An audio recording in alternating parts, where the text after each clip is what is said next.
అమెరికాలో రాజకీయ శరణార్థిగా స్థిరపడటం అంత ఈజీనా? మాజీ intelligence bureau chief Prabhakar Rao ఎందుకు భారత్ను వద్దనుకుని అమెరికాలో స్థిరపడాలనుకుంటున్నారు? తప్పు చేసి తప్పించుకోవాలని చూస్తున్నారా? అసలు ప్రభాకర్ రావు స్కెచ్ ఏంటి? ఆయన వెనుకున్న శక్తుల ప్లాన్ ఏంటి?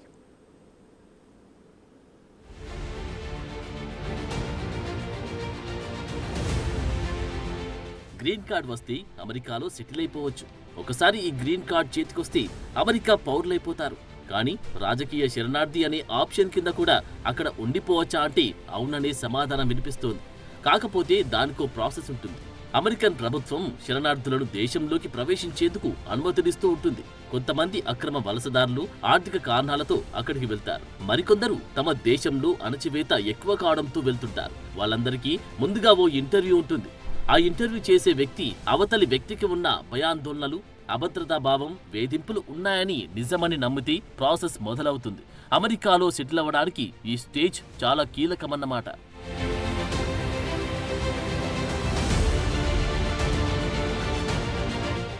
ఇంటర్వ్యూ చేసిన వ్యక్తి నిజమని నమ్మితే ఓకే, లేదంటే ఆ ప్రక్రియ ఎప్పటికీ ముందుకెళ్లదు. సదరు వ్యక్తి చెప్పేవన్నీ నిజమని నమ్మితే ఇమిగ్రేషన్ అధికారి దగ్గరకు పంపిస్తాడు.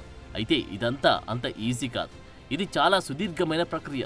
కొన్నేళ్ల టైం పడుతుంది. పైగా ఆర్థిక వనరులు చాలా బలంగా ఉండాలి. చాలా ఏళ్ల సమయం పట్టినా సానుకూల ఫలితం వస్తుందని చెప్పలేని పరిస్థితి. ఫోన్ ట్యాపింగ్ కేసులో ప్రభాకర్ రావు ఇదే విధానాన్ని నమ్ముకున్నారు. ఇది వర్కౌట్ అవుతుందా లేదా అన్నది పక్కన పెడితే టైం వేస్ట్ కావాలన్నది ఆయన ఆలోచనగా కనిపిస్తోంది. సమయం వృధా అయితే ప్రభుత్వాలు మారొచ్చు. ఆ తర్వాత ఏమైనా జరగొచ్చన్నది ప్రభాకర్ రావు లెక్కగా కనిపిస్తోంది.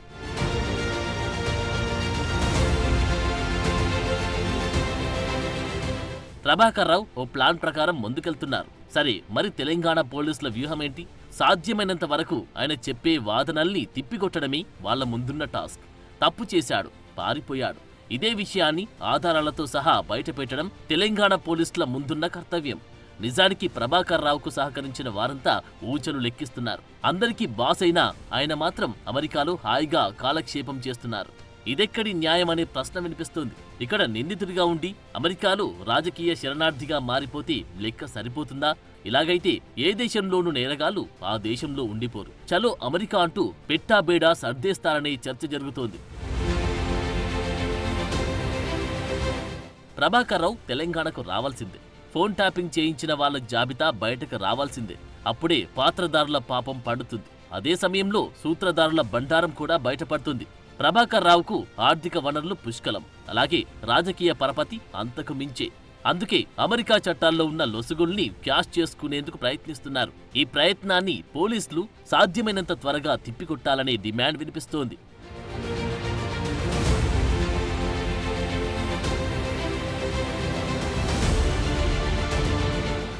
ప్రభాకర్ రావు పాస్పోర్ట్లను ఇప్పటికే కేంద్రం సస్పెండ్ చేసింది. అయితే ఇలా సస్పెండ్ చేయడాన్ని కూడా సవాల్ చేశారు ప్రభాకర్ రావు. ఏకంగా కేంద్ర హోంమంత్రిత్వ శాఖ వద్ద పిటిషన్ దాఖలు చేశారు. అయితే ప్రభాకర్ రావు, శ్రవణ్ రావుల పాస్పోర్ట్లను ఏకంగా రద్దు చేసేయాలనుకుంటున్నారు పోలీసులు. ఇంటర్పోల్ ద్వారా ఇద్దరిని ఇండియాకు రప్పించేందుకు ప్రయత్నిస్తున్నారు. రెడ్ కార్నర్ నోటీస్తో ప్రభాకర్ రావును హైదరాబాద్ రప్పించే పనిలో ఉన్నారు. ఇలాంటి సమయంలో తనను రాజకీయ శరణార్థిగా గుర్తించాలని ప్రభాకర్ రావు పిటిషన్ వేశారు.